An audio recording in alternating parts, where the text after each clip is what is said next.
We focus on history, culture, religion, art, social, and philosophy of Nusantara. Here, in the presence of Nusantara, we were made to be forgotten about the goodness of ourselves. Because negativity seems to be more interesting for us. Now, I'm Sutoyo Raharto and friends assist you to remind you, to awaken you that we still can find the gems of Nusantara. They are the great sights of Nusantara.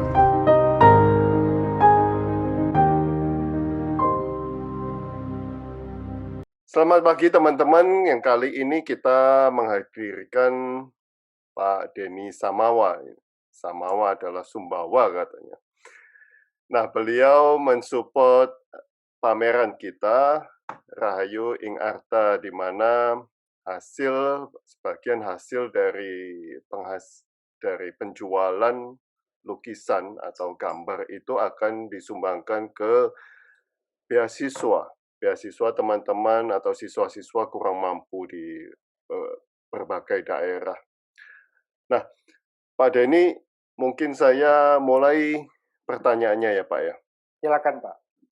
Bagaimana awalnya masuk ke dunia seni rupa Pak? Silakan. Awal masuknya coba-coba Pak.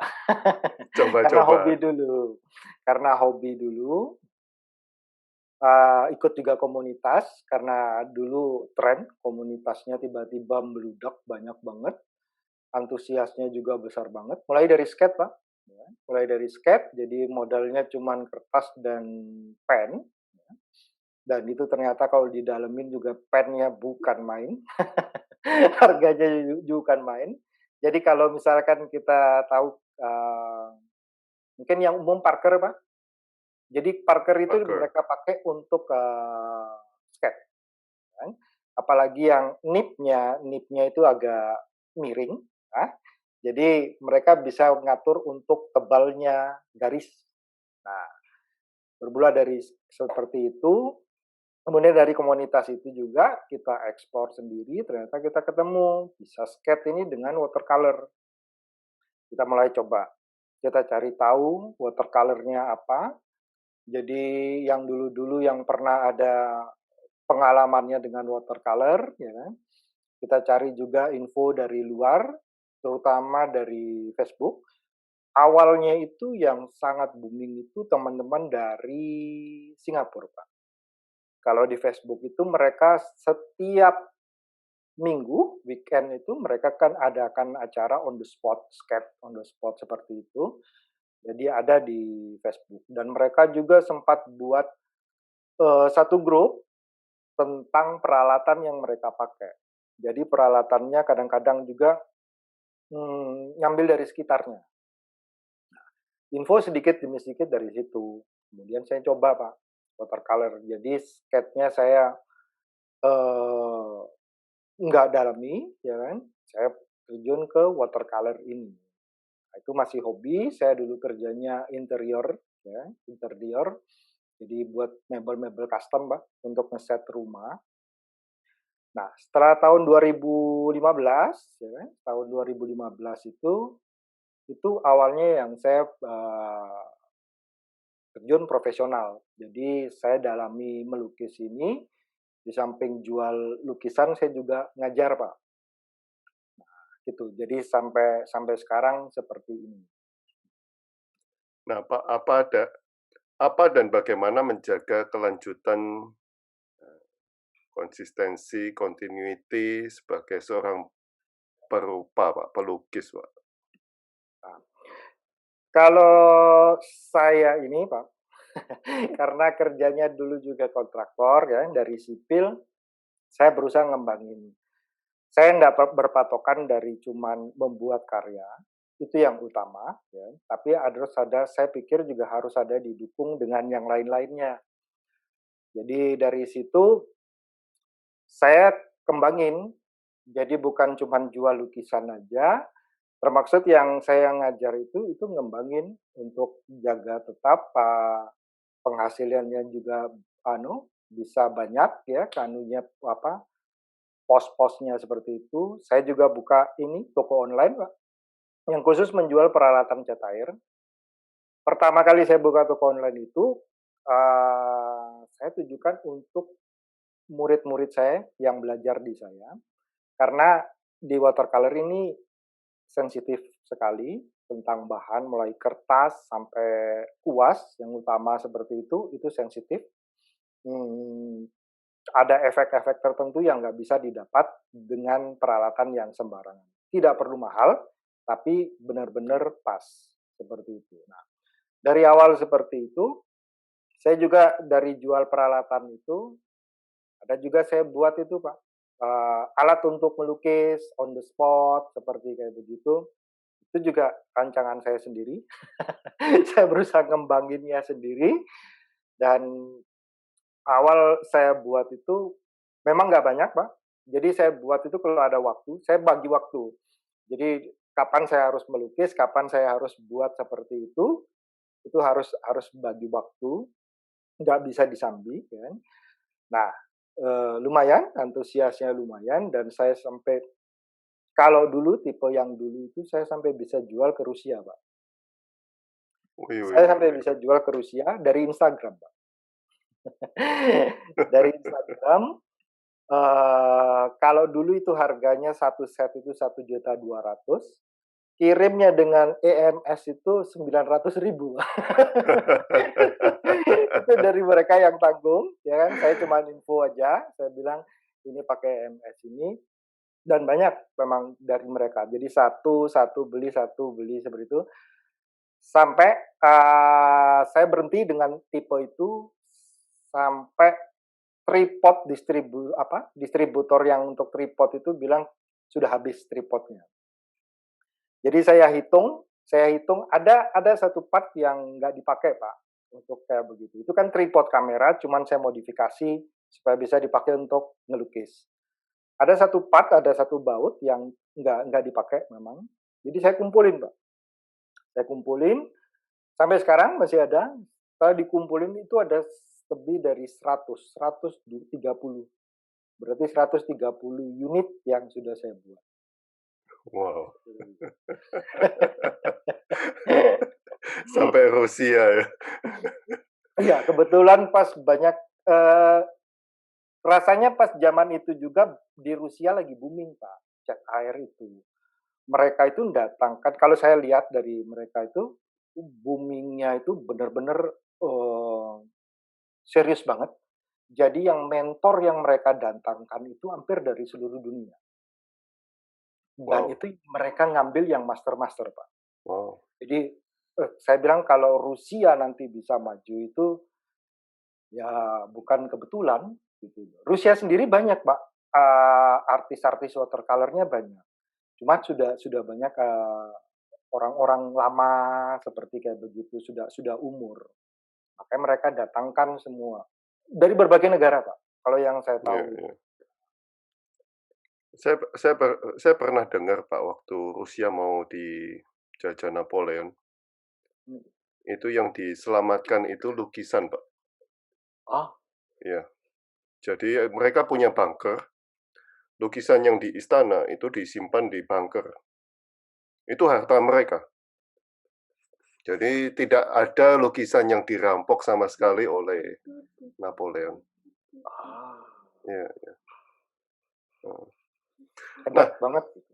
Kalau iya, saya iya, lihat, iya. ya mungkin dari situ ya, Pak, mungkin sejarahnya mereka dari dulu itu sudah suka, melukis itu, terus informasinya terbuka semua, lagi booming juga di seluruh dunia, banyak muncul komunitas. Nah, itulah yang mungkin buat juga mereka lebih giat lagi seperti itu. Iya, iya, iya. Nah, Mbak Denny, apakah sering mengikuti pameran charity, Pak? Dan mengapa tertarik mengikuti pameran charity, Pak? Silakan. Nah, sebisa mungkin kalau ada pameran charity itu, saya ikut, Pak, saya ikut. Jadi nggak terlalu saya lihat detail kayak seperti apa, yang penting saya bisa mungkin nyumbangkan sedikit, silakan, ya kan. Nah, eee, jangankan pameran, Mbak, jangankan pameran, saya punya workshop, saya punya event pun, begitu, ada bagian itu. Memang saya tidak pernah sebutkan, tapi ada bagian itu. Jadi ada mungkin dari teman-teman yang pengen belajar, gitu kan, pengen belajar gitu, saya ikutkan, gitu. Yang penting niat. Jadi kalau misalnya dia ada hasilnya gitu, sini juga sudah cukup senang gitu loh, Pak. Seperti itu. Dalam karya yang dipamerkan kali ini, apa yang ingin disampaikan, Pak?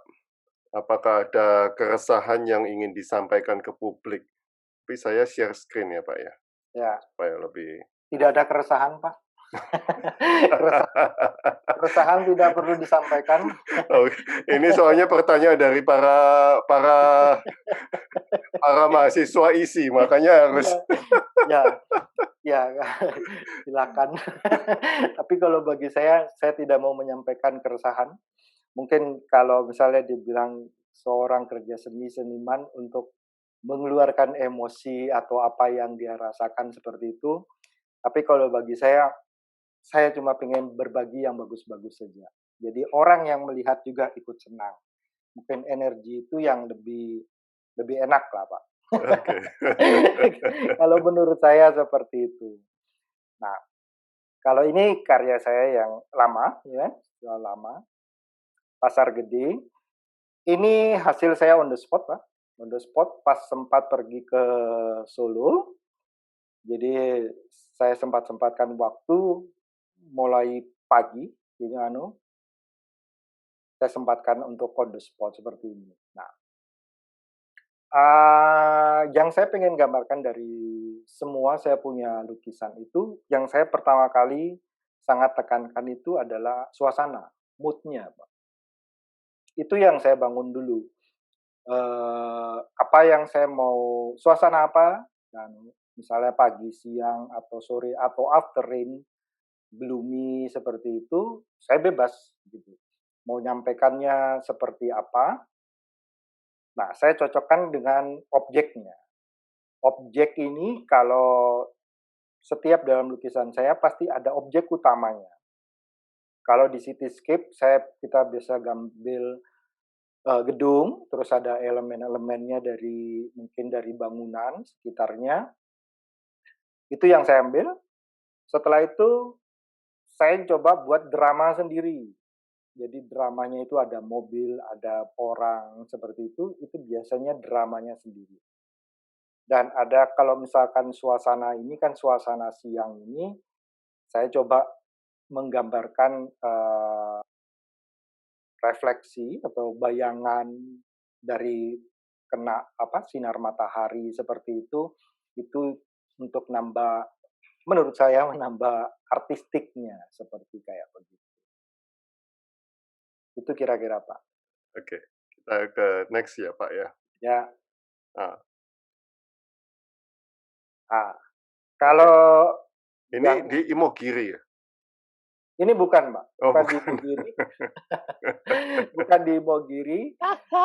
Kalau dia di anunya, ladangnya ini memang saya tonjolkan tanahnya, bukan yang subur, kelihatan banyak tanamannya, enggak.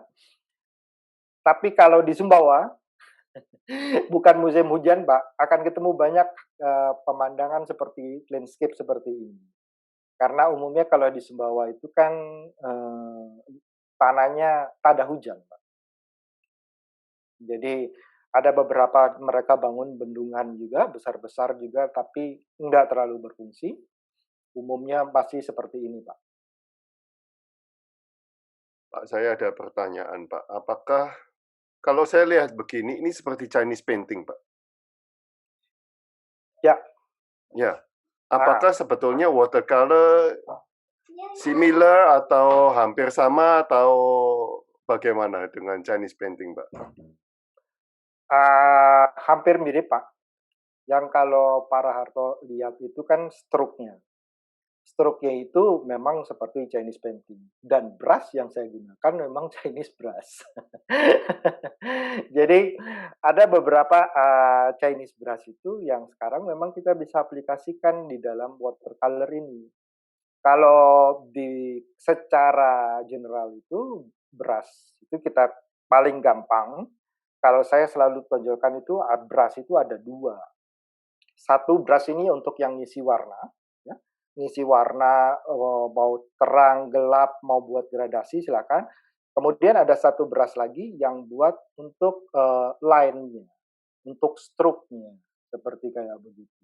Memang Chinese brush, yang saya gunakan memang Chinese brush. Jadi kombinasi, Pak. Ada juga yang gaya-gaya Eropa itu ada. Saya tunjukin kayak begini. Kebetulan dekat meja kerjanya, Pak. Oke. Jadi, nah, Chinese brush ini hasil yang dimunculkan itu warnanya itu Pak, dinamis.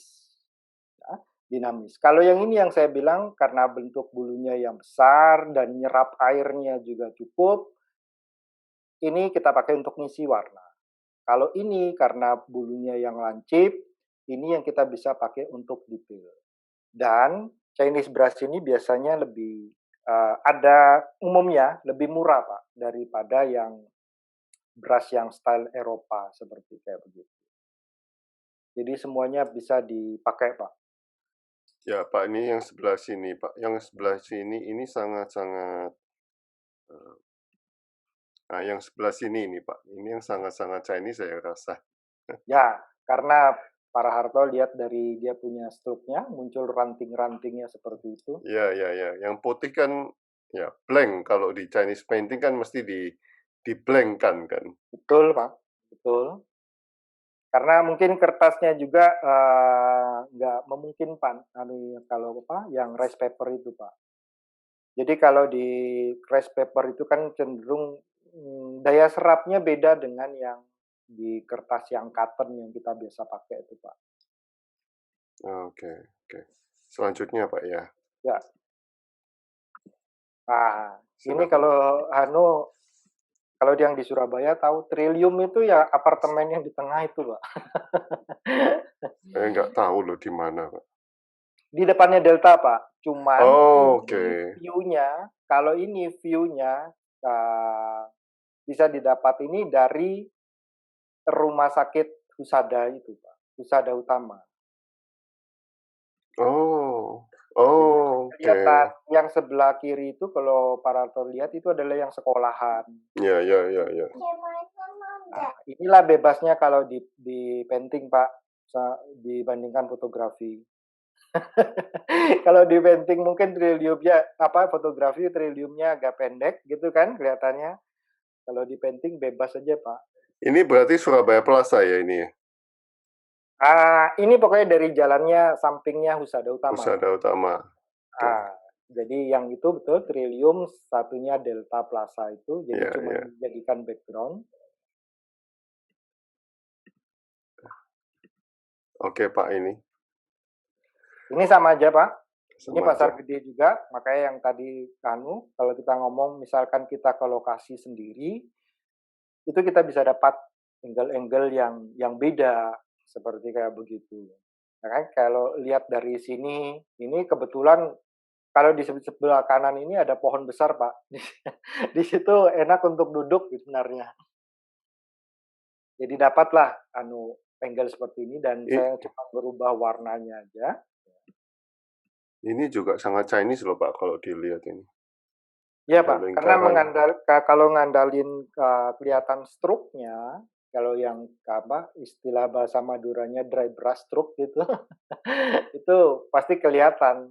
Dan itu kebanyakan didukung sama ini Pak, kalau di watercolor, selain kuasnya, ya, bentuk bulunya juga harus agak kaku sedikit, itu yang bisa bikin muncul, terus konsistensi, kekentalannya, dan yang terakhir kertasnya Pak. Tekstur kertasnya ini memang yang rough. Iya. Ini bangunannya ini kan Chinese style ini Pak. Iya Pak. Ya kan? Beda dia punya atapnya segala kayak gitu mungkin ya. Ini saya hitung tadi ada 9 ini Pak katanya. Kelihatannya 1, 2, 3, 4, 5, 6, 7, 8, 9. Wah, Hanya raja yang boleh pakai waduh. 9. Kalau Pak Harto hitung kayak begitu, rasanya saya enggak Enggak. sedetail itu, Pak. Berarti salah itu. Rasanya saya enggak sedetail itu. Saya Terus ini cuma ada lingkaran ini, waduh ini sangat-sangat kalau Chinese lingkaran style. itu ada, Pak. Kalau Oke, lingkaran ada. Tapi kalau yang jendelanya 9, saya nggak pasti, Pak. Karena oke. itu cuma saya bagi-bagi. Jadi kelihatannya mirip kayak begitu. Kan setiap lukisan ini kita harus ngambil essence-nya, intinya seperti kayak gitu. Karena gaya saya kan mampunya saya itu melukis dengan gaya seperti ini, Pak. Oke. Amazing ini. Satu lagi, Pak. Ya, silakan. Ini di mana nih, Pak? Eropa kah? Bukan, Pak. Saya Oh, kalau di judulnya itu porong. porong. Porong. Ini lama banget, lukisan ini lama banget, dan ini kalau ini saya ingat ngambilnya objeknya itu dari mobil. Jadi waktu dulu masih kita lewat ini, tanggul itu, Pak. Ya, Jadi ya, kalau yang ya, di sebelah kiri itu tanggul. ya. Nah, ini zamannya masa-masa seperti itu yang kita harus lewat jalan ini.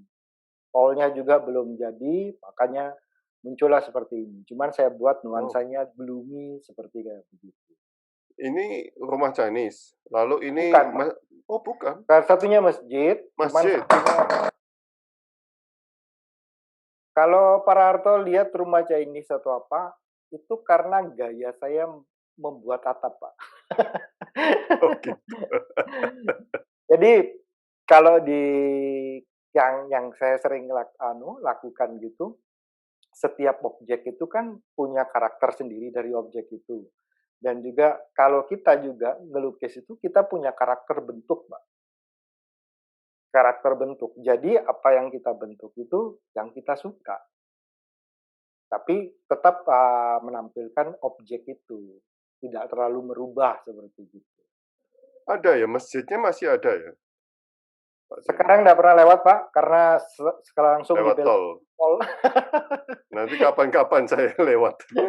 Pokoknya di sebelahnya itu tanggul, Pak. Dia di sebelahnya itu tanggulnya. Oh, oke, oke. Seperti itu. Oh, amazing. Wah, jadi tidak ada keresahan ya, tidak ada kritik sosial, Pak. Nggak usah lah, Pak. Biar keresahan, apa segala baper itu disimpan sendiri, Pak. Waduh, ini padahal pertanyaan dari akademisi seni ya. Soalnya kayak kalau di sekarang ini, Pak, masanya saya kan, saya percaya setiap orang itu kan punya masanya dalam melukis itu. Kalau di masanya sekarang saya ini, saya terus saya banyak ngajar ke murid-murid gitu. Saya berusaha, tekankan ke mereka, kalau kita masih belajar kayak begitu, kapan kita harus ekspresif, kapan kita harus nekan. Jadi kombinasi itu ini kalau menurut saya, Pak, saya bukan akademis. Ya, ya, Saya ya. juga. Jadi setiap lukisan itu bagi saya ambil simpelnya aja, kalau orang yang melihat untuk membangkitkan emosi orang yang melihat. Nah, dengan adanya impresif dan ada yang kontrol seperti itu akan terjadi perbedaan. Itu yang bisa mungkin membangkitkan emosi orang yang melihat. Di samping warna, di samping bentuk, nah, salah satunya ya seperti itu. Saya selalu ke diri saya sendiri, saya bilang ya, sometimes we have to push, sometimes we have to press. Pak. Ya. Ya. Jadi nggak semuanya harus dikeluarkan kayak begitu, enggak lah, Pak. Oke, teman-teman ada yang mau ditanyakan? Mungkin Pak Ikman. Pak Ikman nggak boleh tanya aneh-aneh, Pak Ikman. Tanya yang saya bisa jawab.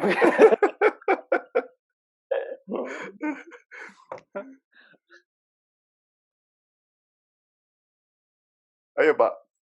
Oh, Pak Ikman buka Eh, suara. saya itu Pak, saya dari ketertarikan saya tentang zat air kan dulu juga karena salah satunya itu memang Mas Denny ini gitu loh, waktu itu iki cah ngendi tok gambare apik men. Oh, rasanya anu, Pak, ini KKN rasanya. Rasanya KKN. Nah, nah itu apa namanya? Dulu yang ya paling tidak sempat menginspirasi apa ya. Nah kebetulan Mas Denny itu juga dulu ngajak plan air saya tuh di Candi Plaosan waktu itu, Pak.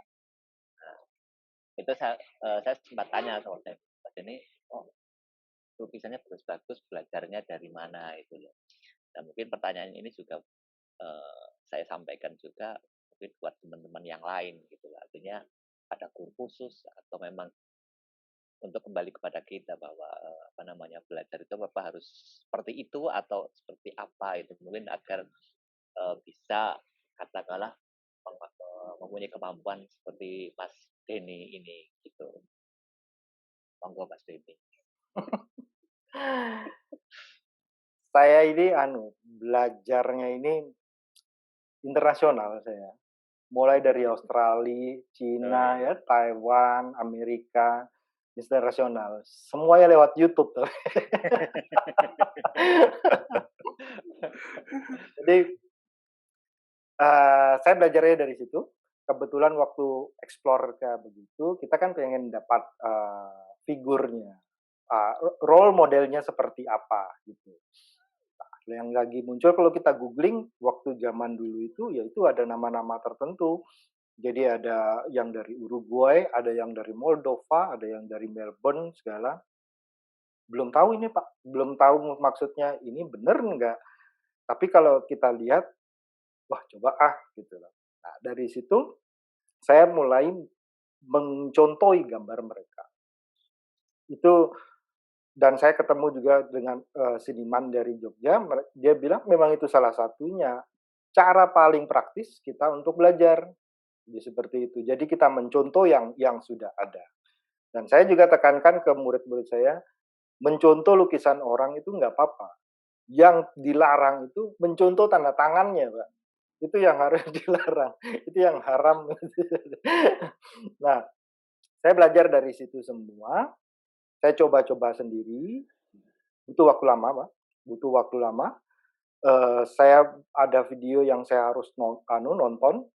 Bukan harus, tapi saya tertarik setiap hari saya harus lihat itu video itu. Video yang sama. Video yang sama, dan saya nemu sesuatu yang baru, nemu lagi sesuatu yang baru. Setelah itu mulai berkembang, diperdalam sendiri, Pak. Mulai bisa tidak mencontoh lukisan orang, mulai buat objek sendiri. Nah, itu pelan-pelan lagi. Itu seperti mulai dari awal lagi. Kalau kita sudah bisa mencontoh orang punya, itu bukan bangga. Tapi harus kita alihkan ke objek kita sendiri, ya kan? Nggak ada contohnya. Bagaimana kita, kalau saya bilang bahasa saya itu terjemahkan dari foto atau referensi itu ke dalam lukisan. Karena itu tidak sama, Pak. Beda. Jadi penekanannya di mana yang harus kita tonjolkan, apa segala, itu yang harus belajar lagi sendiri seperti itu. Nah, dari situlah saya belajar dari banyak negara.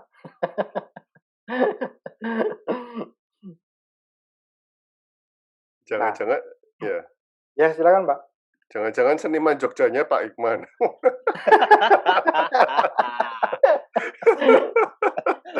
Dulu Jangan zaman keras-keras, Pak. Dulu zaman itu Pak Ikman masih cupu, Pak. Nggak sebeken sekarang, Pak, dia.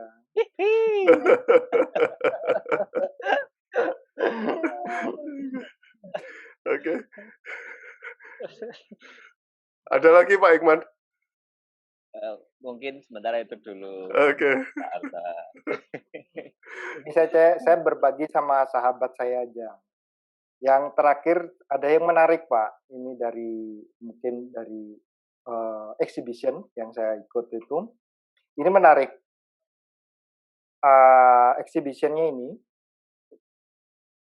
ini mungkin bisa inspirasi ke teman-teman saya yang ada juga seniman yang cat air terutama, Pak. Exhibition ini saya tidak apply apapun. Saya tidak apply apapun, tapi ada orang yang mereka memang hunting, Pak. Hunting di Instagram, pokoknya di media sosial mereka hunting. Nah, kalau ini kebetulan saya ditawarin, ya kan? Dia bilang saya ditawarin, mau nggak kamu ikut ini pameran ini? Ah, belum kepilih, Pak. Belum kepilih.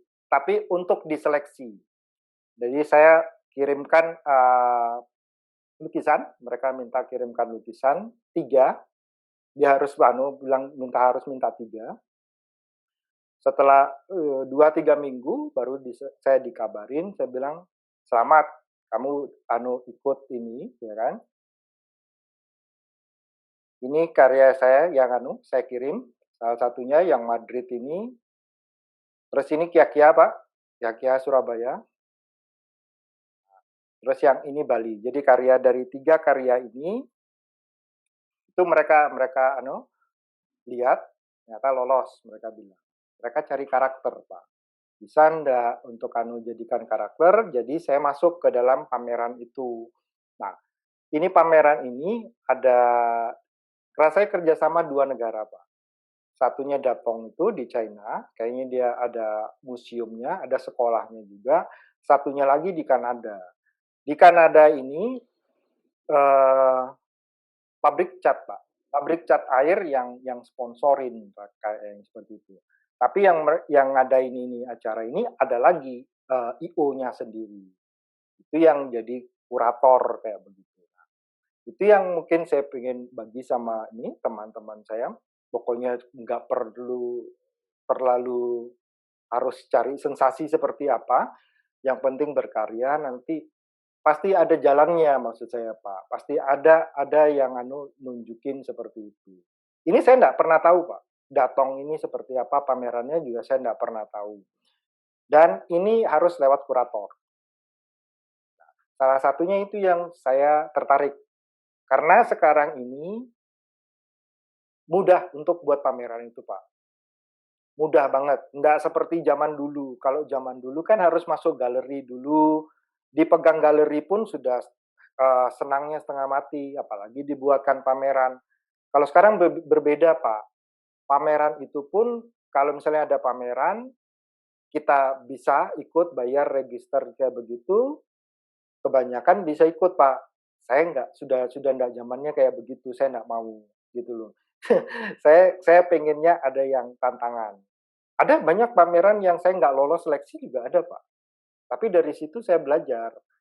Kan muncul hasilnya yang lolos seleksi seperti apa, itu kan untuk bisa improve lagi seperti kayak begitu. Nah, karena dia kerjasama dengan pameran ini, kerjasama dengan pabrik cat, dia munculin ini, Pak, ke saya. Dia munculin Oh.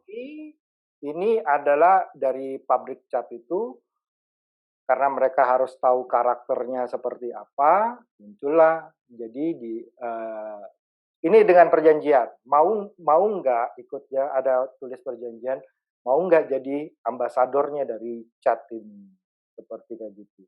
Dan nanti disekolahin lagi, Pak.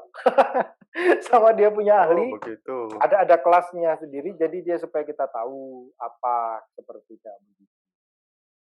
Nah, kira-kira seperti itu. Senang Pak Ikman kalau saya kasih cerita kayak gini, Pak.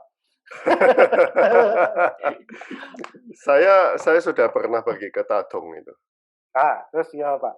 Eh, Dulu waktu Suzuki Carry yang tahun 80-an masih inget nggak ya? Yang station itu. Ya, ya. Itu tahun 2000-an kita ke sana. Kita naik ke tanjakan, ada truk turun, Pak. Turun, jadi kita kecelakaan. Jadi pagi waktu ke Tadong itu begitu. Nah, tapi yang menarik di sana adalah yang pertama mereka mempunyai gua, Pak. Gua yang diukir. Ya, grotto kan. Gua itu diukir sampai dalam-dalam dinding gua itu dilukis. Itu yang amazing karena itu dia dia salah satu Jalan Sutra, salah satu spot di Jalan Sutra zaman dulu yang menghubungkan Cina sampai ke India.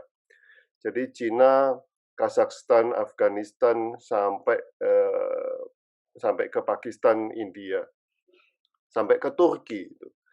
Nah, yang kedua adalah dia punya tempel itu ada di dinding tebing ya, Pak. Ya, jadi kita naik ke tempelnya itu lewat kayu, Pak. Jadi tebingnya itu difondasi kayu-kayu itu, which is very very amazing. Waktu itu banyak patung-patung masih berserakan, Pak. Ya, jadi waktu itu China belum ready untuk tourism. Memang artistik ya, Pak. Artistik sekali. Patungnya itu bukan kayu biasa, patungnya seperti potehi gitu ya, wayang Iya. potehi. Bukan pakai kain, tapi diwarna, Pak. Diwarna aja, patungnya cuma kecil-kecil segini. Itu cuma diletakkan aja di anak tangga gitu loh. Itu jadi barang antik ya, Pak? Betul.